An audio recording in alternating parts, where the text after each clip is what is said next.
Hello everybody, it's Stephen here for the Idiot Quilter, and welcome to my weekly episode number 233, and it is September the 19th, 2023. So, let's jump into my current project, shall we? Okay, the gnome table runner, which I have made as a gift at Christmas time for a good friend of mine who also enjoys gnomes, and this one is completely done now. And it was an in the hoop project, as you know, because I've shown you pieces of it along the way. And I really love the way it turned out. I used Tula Pink fabrics. I had a fat quarter bundle of Tula Pink. And never know what to do with Tula Pink, you know, because, I mean, I like Tula Pink's artistic ability, and the colors I don't mind, but it's just so full of stuff that I'm not sure what to do with it. So this is what I decided to do with it. Now, some of you are going to say, sacrilege, you should not use Tula Pink for something like this, but I did, and it worked out well as far as I'm concerned. So here it is. I think it's bright and it's cheerful and it's just fun to look at.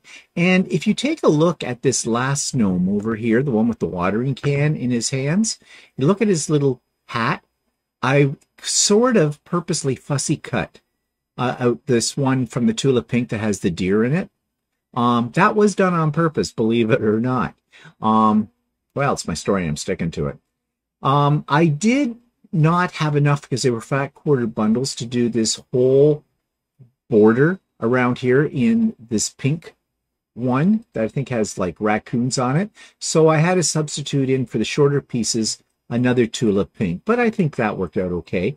Similarly with these sashing pieces, they were supposed to be, according to the pattern, all the same color as what's in these borders, but I didn't have enough of those, so I just used what I had and cut up. And these are little ladybugs, I think, but it's all Tula Pink. The only thing in this that is not Tula Pink is this outside border. That was something else. And in fact, Walter pointed it out to me the other day and says, actually, that's one of the shirts he made me, or him, or whatever, out of that fabric. So yeah, that's the only thing that's not, well, and the binding and the backing are not Tula Pink either.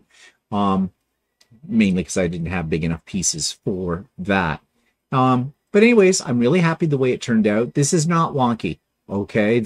Along here, if you're looking at the border, it's just the way I have it hung up here on my fabric shelves.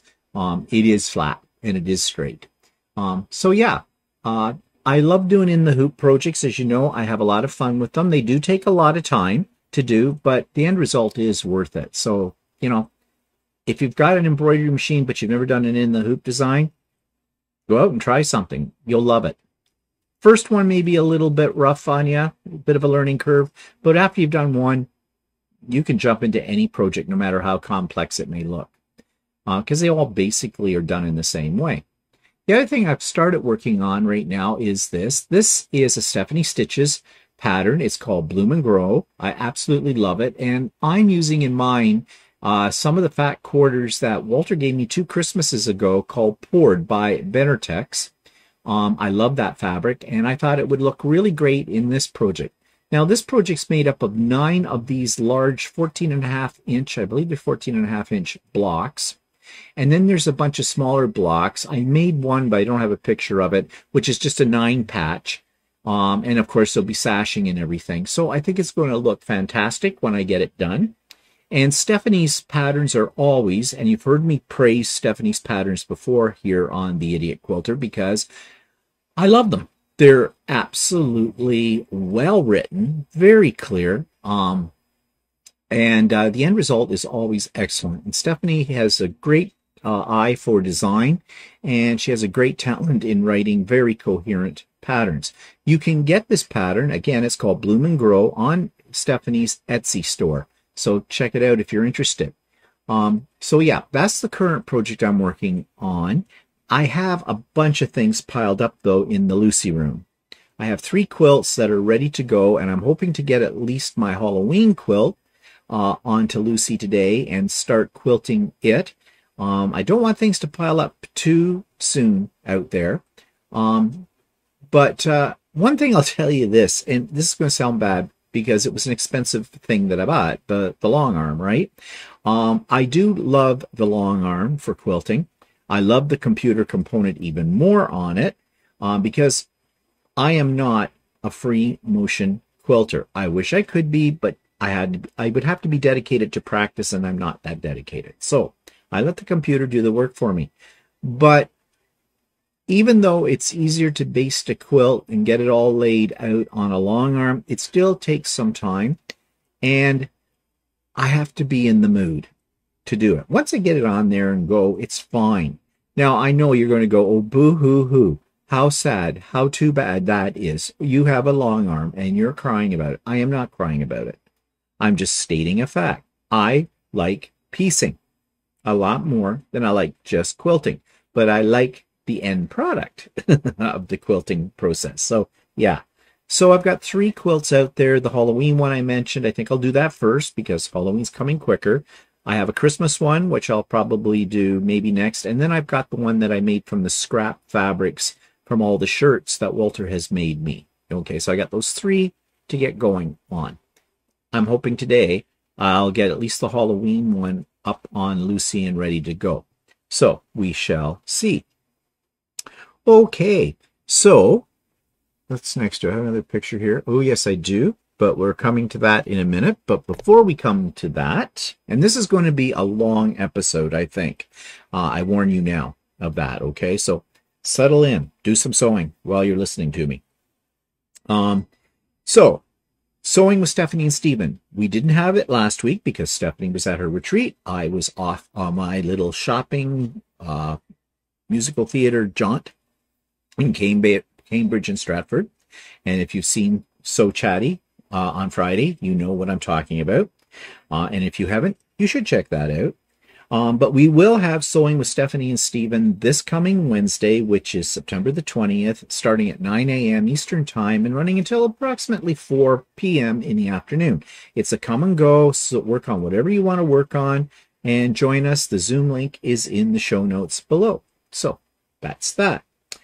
Now, let's talk about my little shopping trip to Stratford and my fabric haul. And I have several pictures here to show you of this. Okay, in the So Chatty episode that went up last Friday, I talked extensively about all these fabrics, and I told you where the fabrics came from. I told you what the fabric name was, who the designer was. All that stuff is there.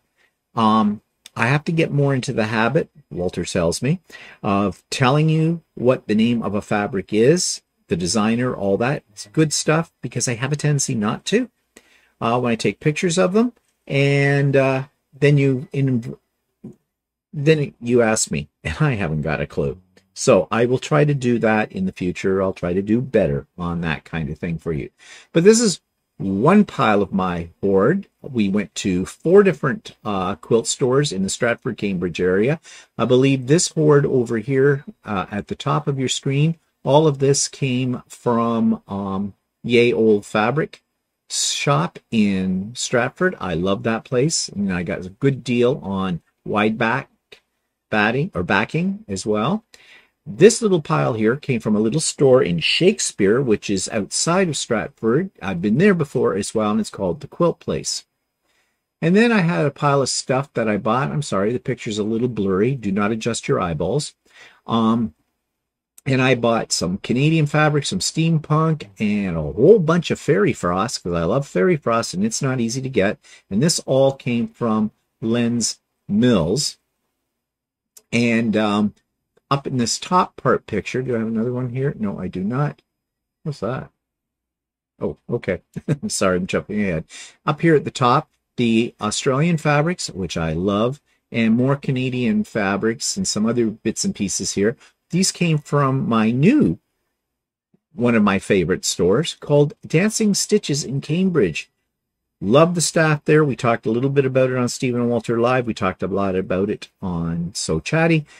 So I won't go over it again, but just to say it's a wonderful store, and it even has a more wonderful staff. The owner and her daughter that co-manages with her, lovely, lovely human beings. A lot of fun. So if you're in Cambridge, check them out. Look them up on Google. Very easy to get to from the 401, the major highway system here in Southern Ontario, for those of you that aren't from Southern Ontario. Okay. So that was a great haul. And yes, as I mentioned on So Chatty, I spent over $2,400. Now, before you go, oh my God, he must be rich. I am not. I planned for this. I have a little fabric fund in my budgeting. Yes, I do budget. And every week I put so much money, so dollars into that. And it grows over time because I try not to use it. Yeah. And so I had more than enough money saved up to afford that $2,400. I will not go into debt for anything. Okay. That's just the way I'm built. And so don't worry about it, and don't think I'm just throwing money around because I've got millions of dollars that I can roll around in. No, I do not. I plan for this. And that's the best thing I could suggest to anybody. Quilting is not a cheap hobby. No hobby is. So you're best to see if you can work it into your budget and set a little bit aside on frequent intervals so you can build up a little bit of a cash cow so you can go and buy guilt-free. Okay? All right. So in that video on So Chatty on Friday, I inadvertently, when I made the video, left out a couple of clips that I want you to see. The first clip is that I missed was the video about Lens Mills inside, the aisles upon aisles of fabric. So I'm going to insert that clip here right now. Okay, we've got ourselves reorganized here. So this, as I said, was my largest haul of the day. Lens Mills in Cambridge. Highly recommend it. Not like the Toronto one. Very clean, very well organized in there. And the ladies are really helpful as well. So let's start with this. This is my steampunk collection. You know, I love steampunk. I haven't bought any steampunk fabric in quite some time. And because it's not something you see every day. It's kind of, I think, may have lost a little bit of its appeal to people. Everybody's been steampunk to death, but I don't think you can get too much steampunk. So these are all the ones that I bought. The line is Alternative Age, it's called, by Urban Essence Designs for Blank Quilting Corp is the name. So we have the Undersea Divers. This is the one that Walter bought to make a shirt into, but I also bought 2 meters of it. I love it with the balloons, hot air balloons, dirigibles, all that. This one has some scissors and clock hands and top hats with gears. This is an octopus on a back. You know the manufacturer of any of these places? I just said it. Oh, okay. Okay, he wasn't paying attention, and they're all the same manufacturer. Okay. But just again for Walter, Urban Essence Designs for the Blank Quilting Corp, and it's called Alternative Age. Repete. Okay.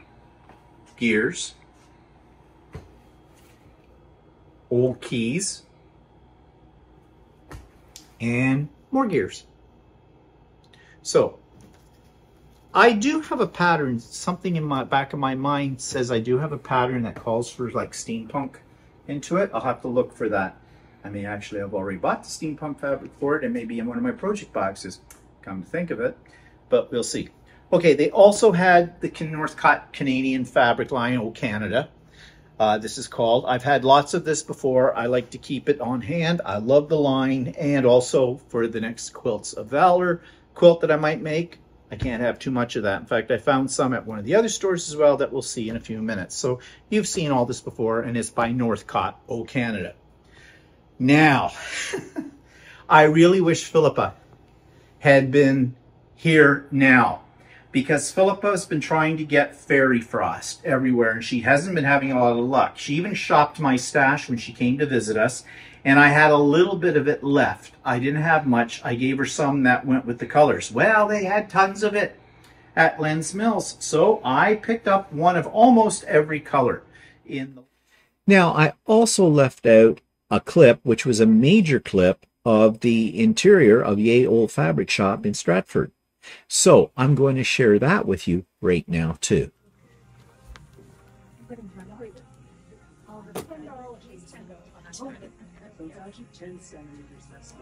You see, it's huge.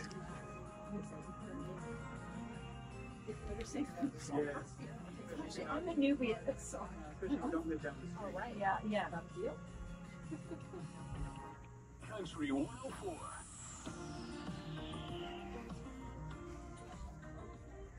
Now, of course, I have an order here to pick up, so I don't know how much more I'll be buying, but if I see something interesting, I will pick it up. Christmas. Excuse me.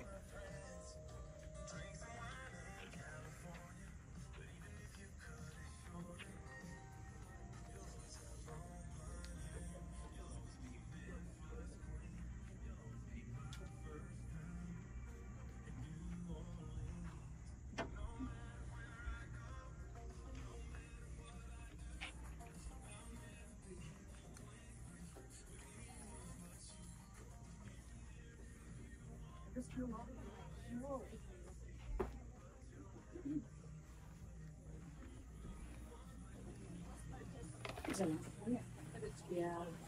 Hi, Alma. I already finished that other quilt. Yes. Now Pauline's getting on. So this Pauline is the picture on the just front, finished. which is a little bit different. Yes. Yep.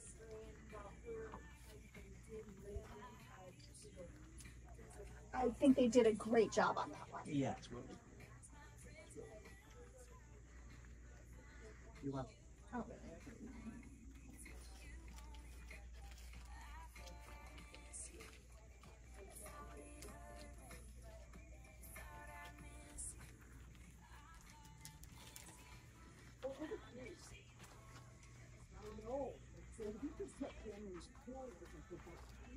You can do whatever you want. It's a quilt. You can do whatever you want.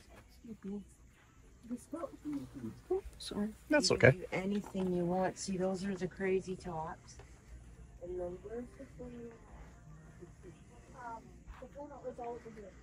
Okay, and then somewhere the wide. Ooh, wide back. Save over 40%.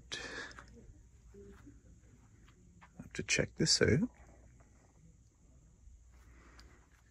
See if there's anything here that I might be interested in.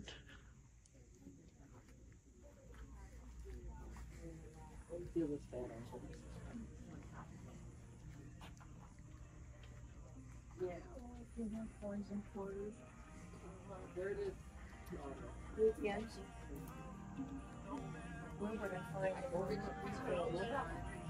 We're done. Thank you.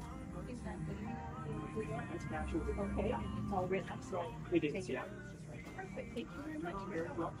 Okay, so I need 2 yards of that.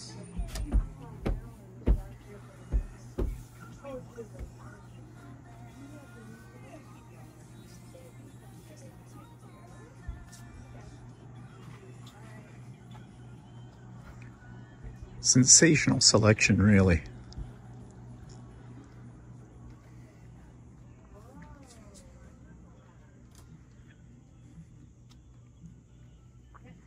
And here's your more of your country style.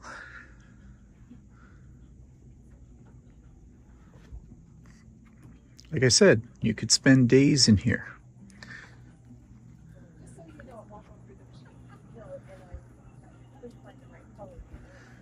So now what I'm going to do is I'm going to turn off the video and I'm going to start to do some serious shopping.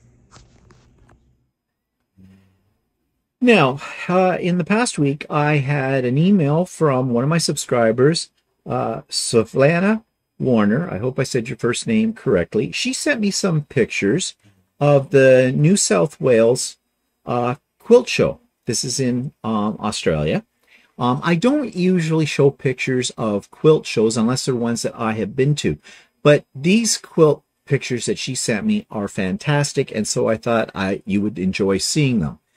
So the first one right here, I have no idea what this is about. It looks like dragons. It's a scene. It's a castle. Very intricate piecing on here, and basically I would say it's probably all applique, but very cool. This is really cute. It looks like it's made up of small pieces of various fabrics.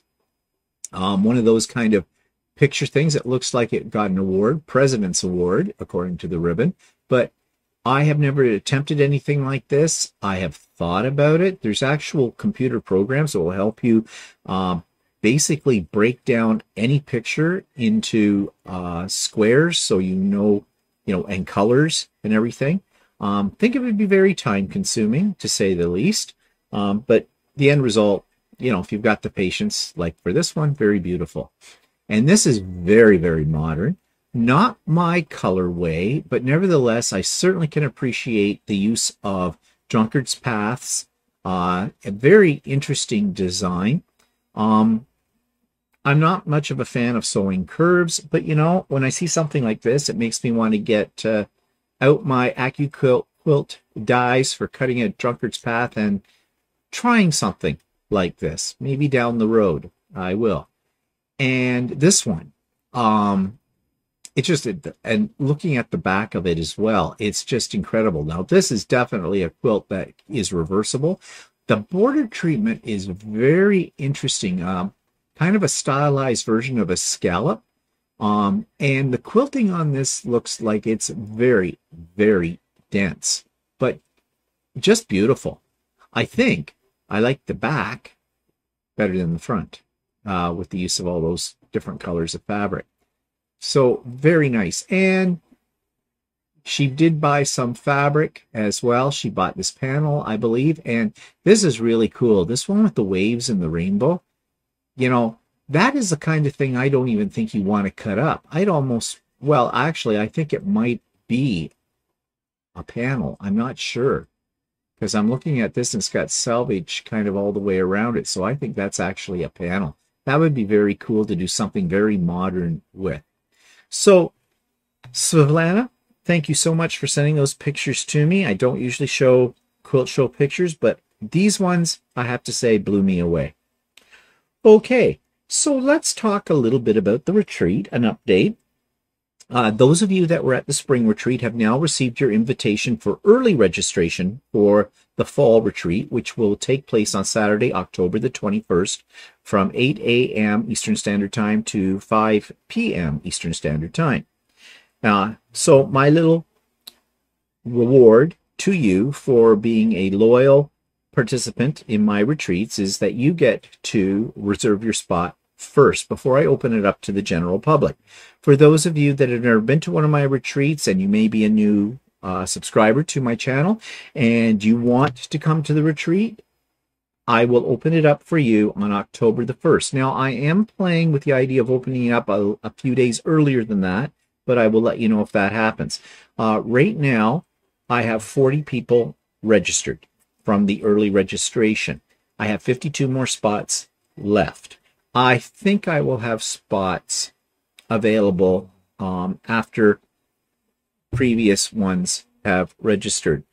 If it looks like that's not going to be the case, then I will open it up to the general public, because I want everybody to have as fair a shake at this as I can provide. That I may open it earlier. So that means those of you that got the invitation, and if you're sitting on the fence, you may want to make your decision up and get registered now for it. Those of you that have been to one of my retreats, what's it all about? Well, it's free. Absolutely free. Doesn't cost you a dime. It is done via Zoom, not on YouTube Live. It is not recorded. It is solely a Zoom event. When you register, I will send you all the information with the links for the Zoom events. And I notice I said that is a plural, because I actually run two things. On the Saturday, as I've already said, October 21st, that is the retreat. What do we do during that day? You work on anything you want. Someone asked me yesterday on Stephen and Walter Live, is it project-based? No, it is not. You bring whatever you want to work on. However, what makes it different from, say, one of my pop-up sew days is that I have 3 guest speakers. I have Shannon Way from Slay Arts, who's going to talk about the essentials of foundation paper piecing, because she is an expert on that. I have Pat Jennings, who's one of my regular subscribers. And Pat is a brilliant and very creative art quilt creator. And her pieces are stunning. So she's going to show them, and she's going to talk about her move from traditional piecing to art quilting. And then I have Shirley Heineman, who is her YouTube channel is Around to It. You've probably seen it. If you haven't, you need to check it out. And she uses a lot of technology to do her quilting. And she's going to talk about her use of technology in quilting because she does some amazing things with it. So those are 3 guest speakers that will be on that day. There will be prizes and who knows what else. It is always a really great time.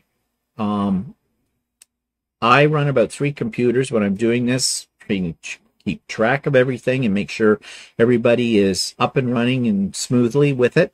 So I don't get any sewing done that day, and that is okay because I enjoy putting this on. And as I said, it's absolutely free. But I do ask you to register for it, to reserve your spot, because unlike Pop-Up Sew Day, you know, if you don't have a spot and you decide at the last minute you want to pop in, there may not be room for you because I can only handle 92 people. Because that's all my license will allow me with the, you know, I have to have spots for the guest speakers on there, and I have to have a spot for my 3 computers and 1 for Walter.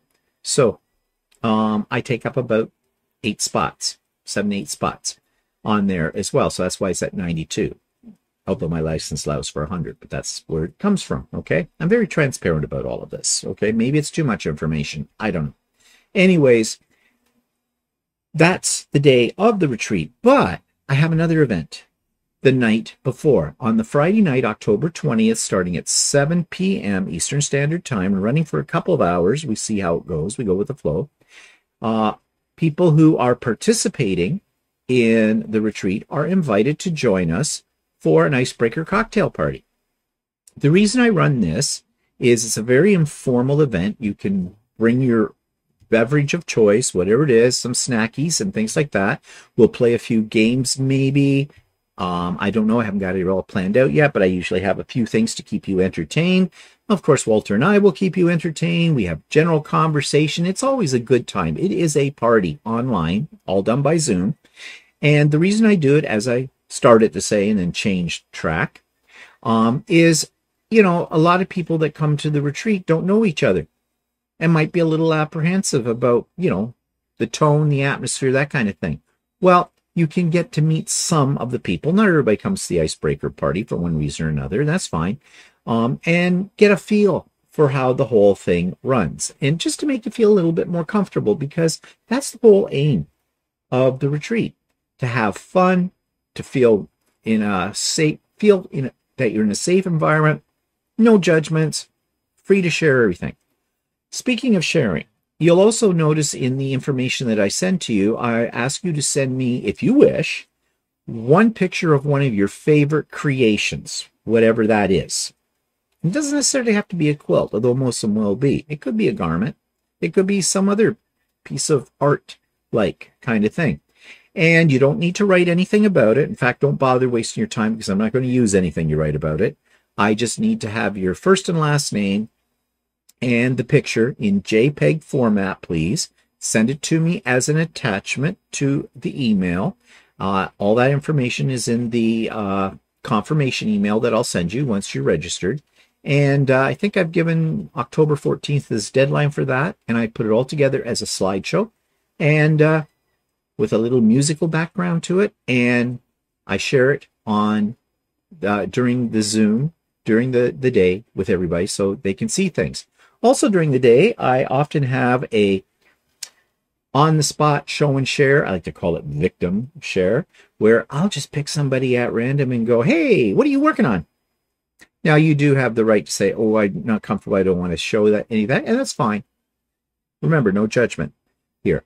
But usually people want to show what they're working on. And so that happens as well. So it is a very busy day, but I don't want you to think there won't be any time for you to work on your own creations. There is lots of time for that. Okay. So not to worry. So yeah, that's what I have planned, and I will keep you updated here on the Idiot Quilter as to how the numbers are going and any other things I feel that you need to know. I want everybody on the same page the day of the retreat. Oh, and also another additional thing that I will include in your confirmation email is links to how to use Zoom with various devices. So if you're new to Zoom or don't use it that much and you're a little nervous about that, don't be. It's very easy to do. My technical support person will help you out as well as me. My technical support person is Walter on that day as well. And but if you check out those videos, so if you've got something like an Android device or you're using Apple devices or whatever, I have a video for each of those devices in that confirmation email that will show you a YouTube video and show you how to use Zoom on it. Okay, I think that's all I need to tell you right now about the retreat. So that takes us to something that was requested by one of my subscribers, and they want to know how I have my sewing room set up. Especially they were asking about what furniture I used with my sewing machines and embroidery machines, etc. So it's been a while since I've done an update. I have not made major changes to my sewing room, but I have changed things because you do, you decide that certain things need to be in different spots because it makes it easier for you. So I've created a little video about this. And by the way, if some of these video clips I'm throwing in here you're just not interested in, you can fast forward. I won't be upset because I won't know that you did it. So here's my sewing room. So I had a subscriber send me an email and want to know how I set up my sewing room and what I use for my counter spaces and things like that. So it's been a while since I've done an update on what my sewing room now looks like. So I thought I would do an updated video of this and at the same time tackle the question of how I put together my basic sewing areas. So when you first walk into my sewing room, you find some of the things on display that I've made in my past life as a crafter and as a 3D printer here. Now, this particular shelf has been changing a lot. I used to have a lot of books or things on these shelves, but now I have fabric. This is where I store my odd bits of fabric. They're in baskets. My theory behind this is if I see them, I'll use them. We'll see how that works out. This right here, that's an industrial style paper cutter. Like it'll cut a whole ream of paper in one fell swoop. Again, that's a leftover from my crafting days, but something that I find very handy. So I keep it out here. And on this set of drawers, there are scraps of fabric, sort of semi-organized in bags. And yeah, that system is always under, under review for making things a little more efficient. We go around to this corner, and these are my project boxes. And in these, and I have them all labeled, and you will find that everything in this sewing room is labeled. These are basically kits that I've put together. The pattern is in there, the fabric is in there. In some cases, the fabric is already cut, ready to start sewing, and this is where they sit. And yeah, someday I'll get to them. More of a display up here. I have little lights here just to add a little interest in the background of my videos. A couple of blocks here for Quilts of Valor that I'm playing around with, quilts. And of course, here's how I store my fabric stash. Now, let me just move over here. This is a bookcase. I have had this bookcase since the day we moved into this house, pretty much. We built this, Walter and I. And when I say Walter and I mean mostly Walter. And it was meant for my books and my binders when I was a school teacher, because this was my office at that point in time. And then over time, it progressed into my craft room, and it held a lot of my crafting supplies. When I gutted this room and got rid of all the crafting supplies, or the most part, this became my fabric storage. And I have a curtain rod up here at the top with some rings that have little clips on the end of them. And you can see I hang up little pieces of things that I'm working on there so that they're available to me, readily available, but at the same time don't get lost under a pile of, fabric on my cutting table, which I'll come to in a moment.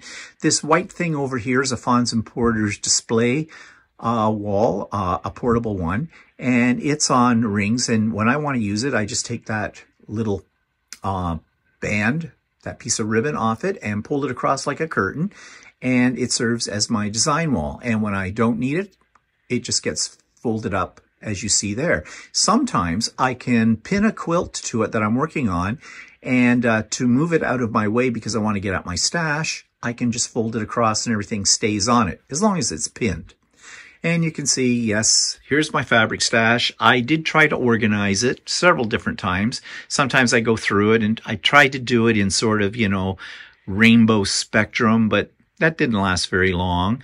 I tried to organize it by, designer. That didn't last very long. So right now, it's just a question of, I kind of put it in there. And I do have some things laid out, like there's some indigenous fabric, there's some Christmas fabric below, that kind of thing. These little drawers that are here have mainly fat quarters in them, but I have some African fabric and some Australian fabric in there as well. When we move around to this corner, this is my pressing area. It's a table I've had for a long time. It came from IKEA, as a matter of fact, and those leaves will drop down, but I never have them drop down. And I put some boards, painted boards, along the bottom of it.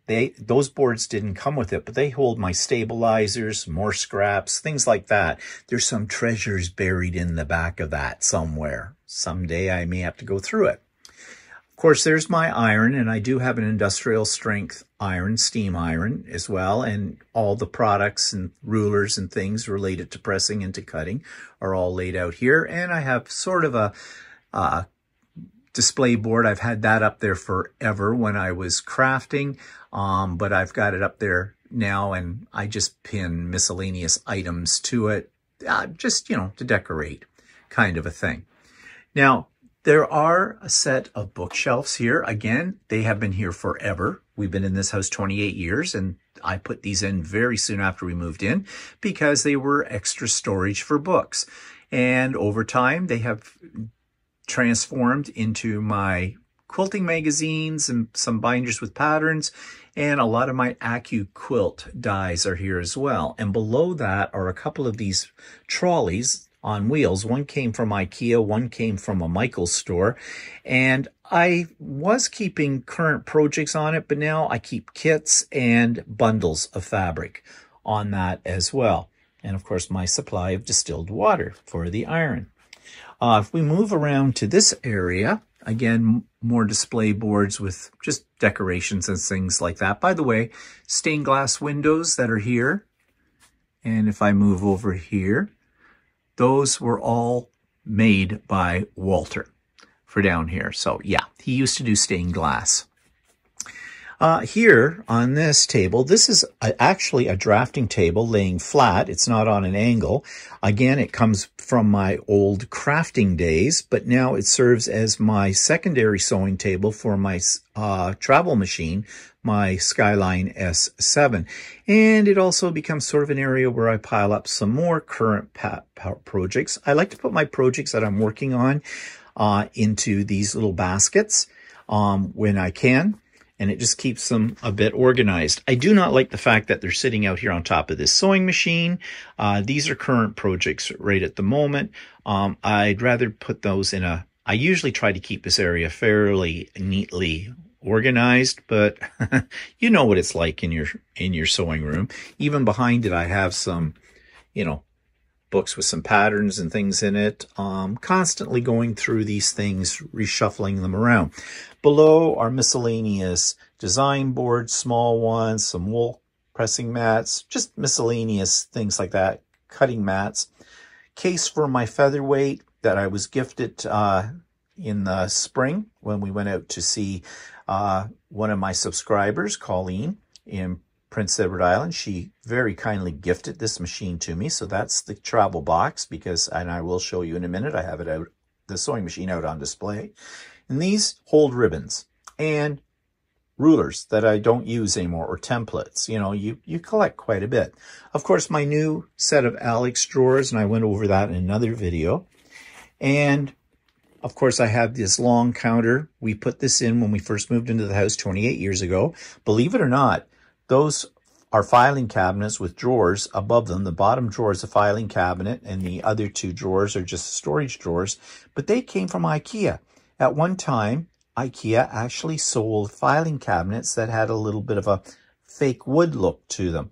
And they're basically what, along with some brackets, supporting this long piece of countertop that we bought years ago from a millwork place. And these have always been my desktops. And so you see, it's got my serger on it. It's got my printers on it. And of course, it's my computer area as well. And as we move a little bit down here, you'll see there's another setup like this. This is for my 3D printers. And of course, lots of bins, drawers for storing whatever. Again, they're all labeled because I don't remember where I put things.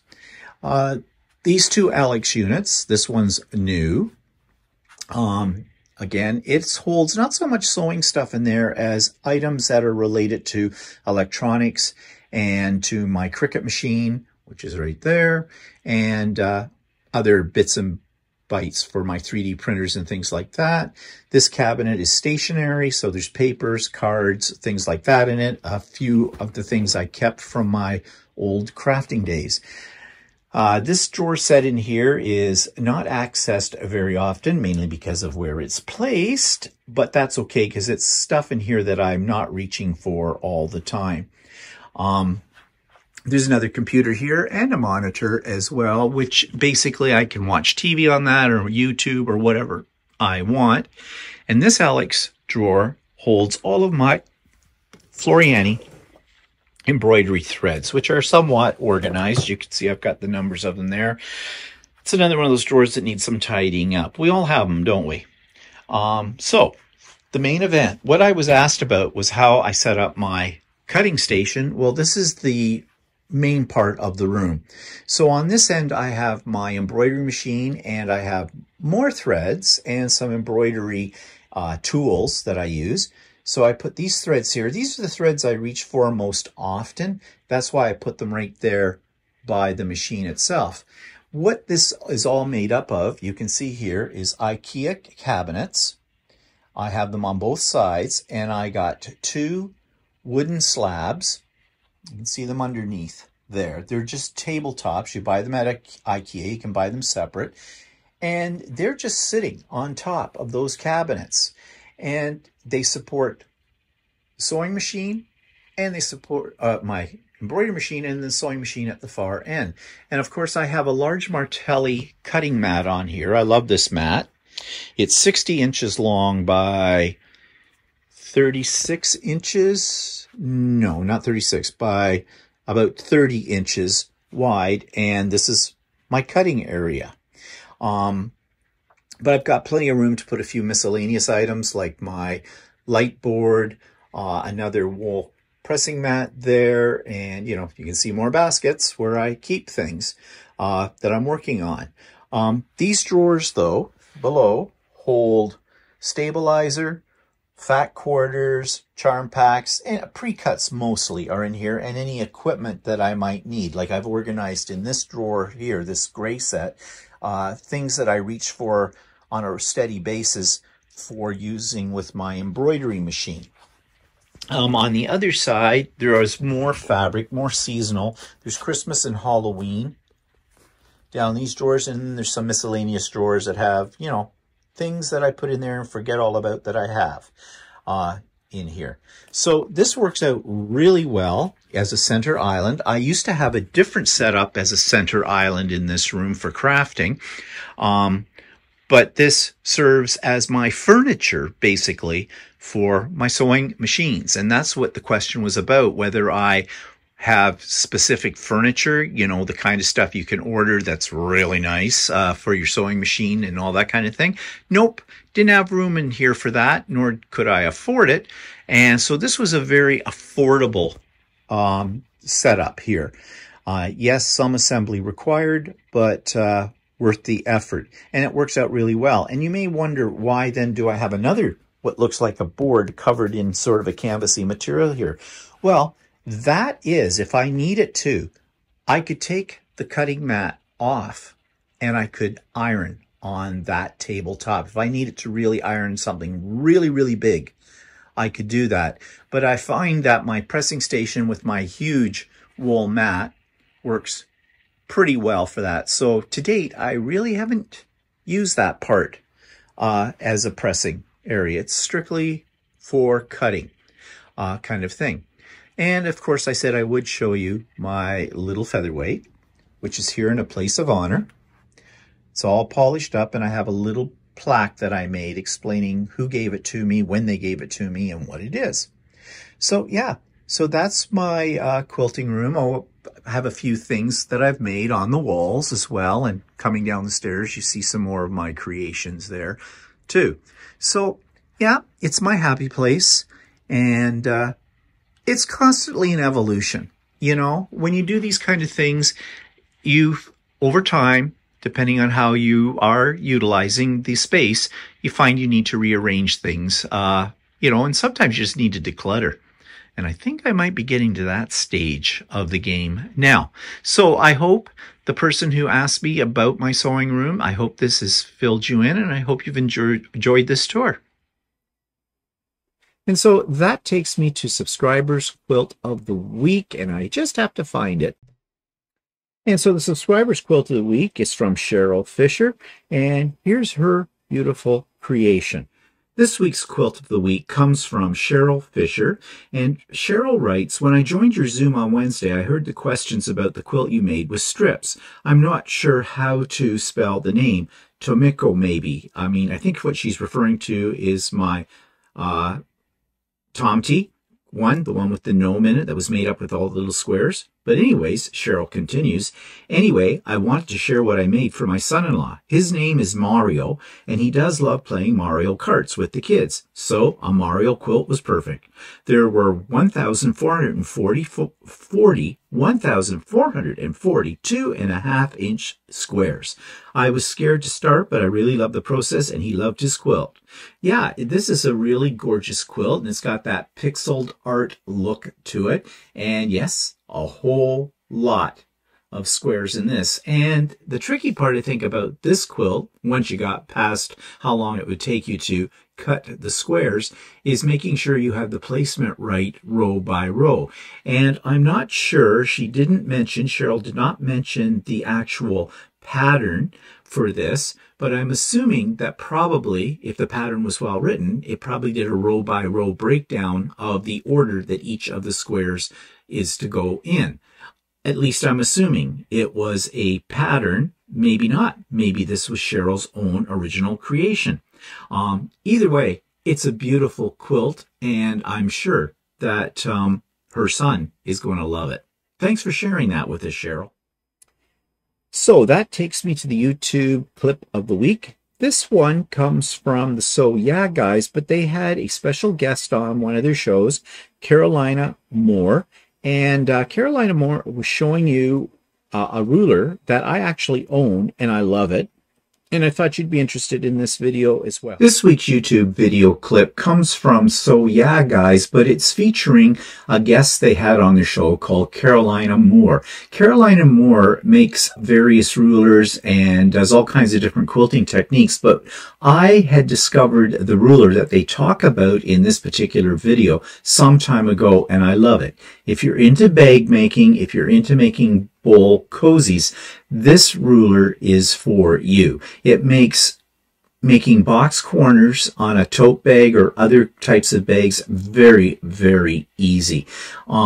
It was well worth the investment. It wasn't that expensive, but of course for me, I had to order it directly from her website in the States, so I had to pay exchange on it. But I don't regret a penny I paid for that. I have used it multiple times. Absolutely love it. And it does more than just work with bag manufacturing. As I said, it's a simple way to make those bowl cozies that everybody seems to like, and also for making other various styles of pouches and things like that. So if you want to check out a really useful device, check out this video. Now, future projects this week is not a future project because I've already started it, and that's the one called Bloom and Grow by Stephanie Stitches.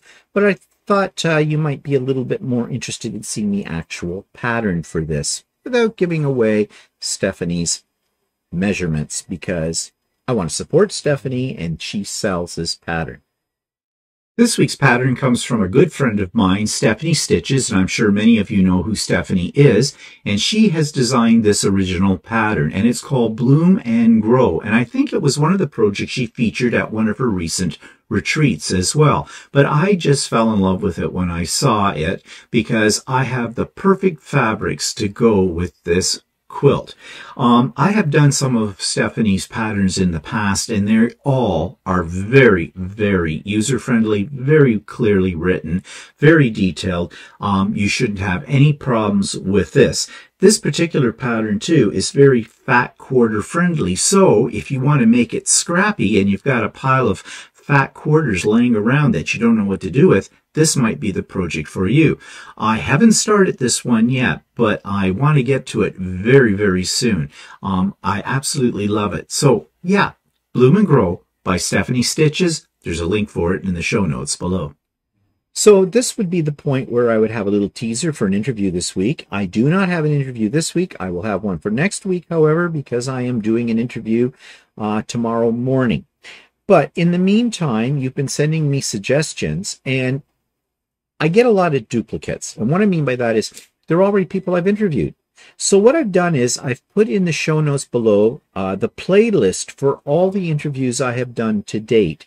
And so if you think that there's somebody that I should interview, before you send me that information, just scan down that playlist. The name of who I interviewed is in the title of each one of those. So you don't need to go to the actual video. You can just look at the list, and that'll give you an indication as to who I have already done. And I appreciate your suggestions. I can't act on some of them for various reasons, but, you know, you're making me aware of somebody out there, and then I investigate. Okay, so that takes us to online fabric stores, and this one's called the Sewing Café. This week's online quilting store is called the Sewing Café, and it is located in Georgetown, Ontario. And as you can see from their front page, they look like they're a Janome sewing machine dealer. And they have sewing classes, craft classes, garment classes, sewing basics classes, quilting classes, wide variety. Picture of their storefront on Mill Street.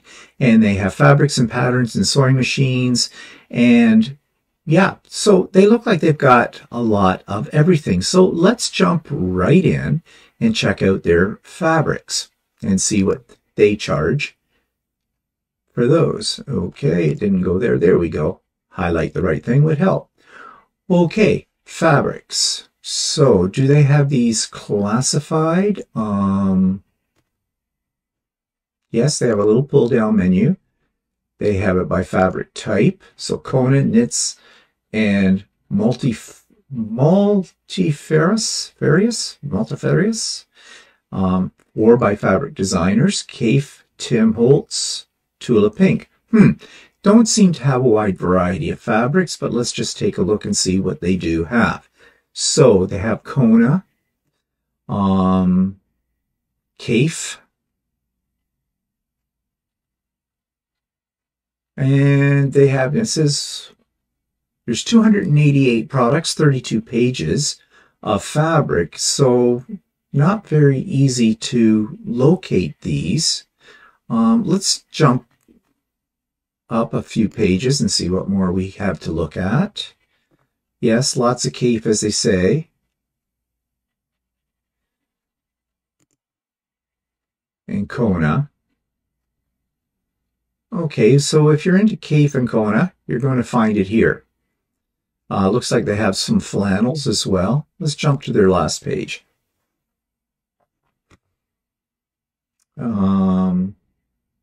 knits. So they have different types. They don't just sell quilting cotton. It looks like they also sell garment fabric as well. I'm really not impressed by the organization of this for finding things. Yeah, what's under this category?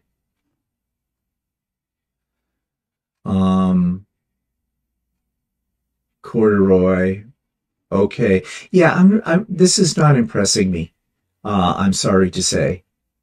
They seem to be very, very limited on what they have in lines of fabric. They have Tula, of course, so if you're a Tula fan. What are they charging? It says $8.98. I'm assuming that's half a meter. Okay. Are they telling us, though? Oh, yes, here we go. Okay, sold by the half meter. All right, so half a meter of Tula at $8.98. It's almost $18 a meter. Well, that's not unreasonable. That's in the ballpark, I would say. Okay, but right now I am not really impressed by what they have to offer. It's a very limited selection by the looks of things. Okay, let's bounce back to their front page and click on the shop now. Okay, click on the shop now, and I guess that's where we're at the moment. Okay, so they do claim they have quilting classes. Let's see what they have. Only 5 things. One looks like the Yellowstone Quilt Workshop. Happy Hour Workshop, Quilting Basics. Machine Quilting Basics. Free Motion Quilting Basics. Binding Tips and Techniques. So, really not a great deal of selection in classes to choose from either. All right, let's go back to sewing machines. So they do sell Janome sewing machines, so it looks like they're a full dealer for that kind of thing. All right, and they had a listing here for something for patterns. So let's see what they have to choose from here. Okay, they have garment patterns. Do they have any quilting patterns? Everything looks like they're garments. Yeah.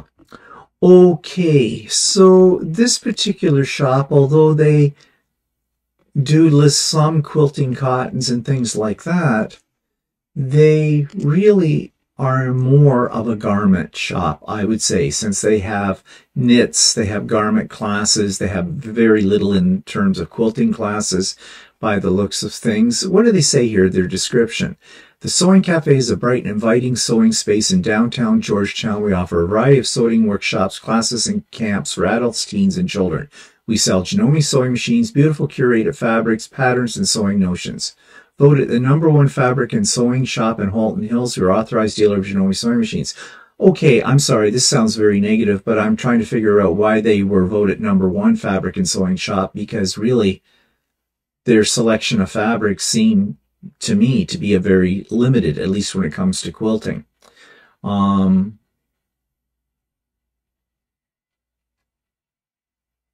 Shop by fabric designer, again, yeah, Tim Holtz, Cave, these two.